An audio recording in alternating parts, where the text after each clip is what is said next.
Coretta Scott King once said, "As one whose husband and mother-in-law have died the victims of murder and assassination, I stand firmly and unequivocally opposed to the death penalty for those convicted of capital offenses. An evil deed is not redeemed by an evil deed of retaliation." The death penalty is not just ineffective, inefficient, and immoral, but is also detrimental to a society that is implemented in. The death penalty is very racially biased.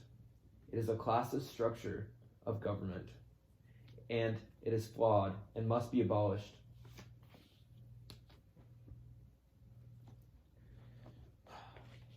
While white victims account for approximately 1/2 of all murder victims, 80% of all capital cases involve white victims. Furthermore, as of October 2002, 12 black compared with 178, 12 white people, 12 people have been executed where the defendant was white and the murder victim black, compared with 178 black defendants executed for murders with white victims.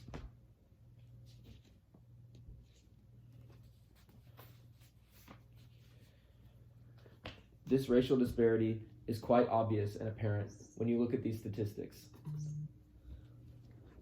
Pete Buttigieg said, "The death penalty has been one of many examples where racial discrimination has played out.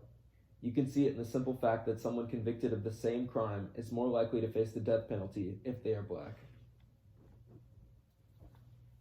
Another qualm I have with the death penalty is its permanence. Once you kill somebody, it can't be undone. There is no chance for reform, and there is no chance to make things right.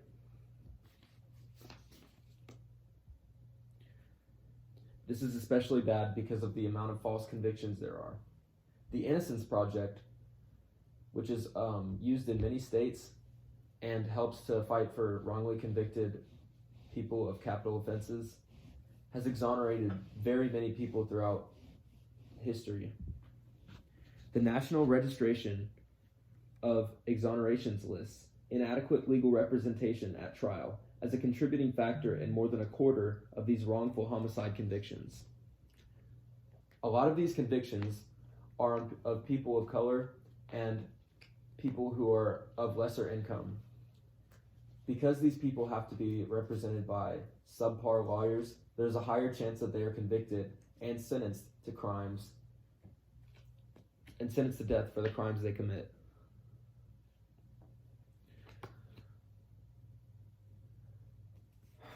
The death penalty is an outdated form of punishment. It was first written in law in Hammurabi's Code in 1754 BC. Hammurabi's Code was an outlandish set of laws that punished people for things in ways that are absurd. One of their methods of conviction was to tie up the accused and throw them in a river, and if they were to escape, then they were exonerated and freed by the gods, and if they sunk and drowned and died, they were deemed not guilty by the gods.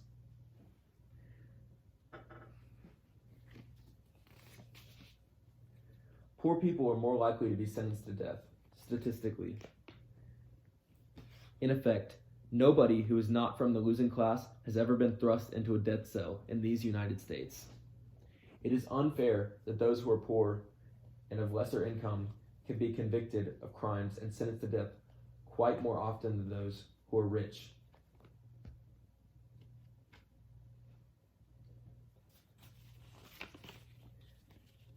In conclusion, my question is, how does killing someone prove that killing is wrong?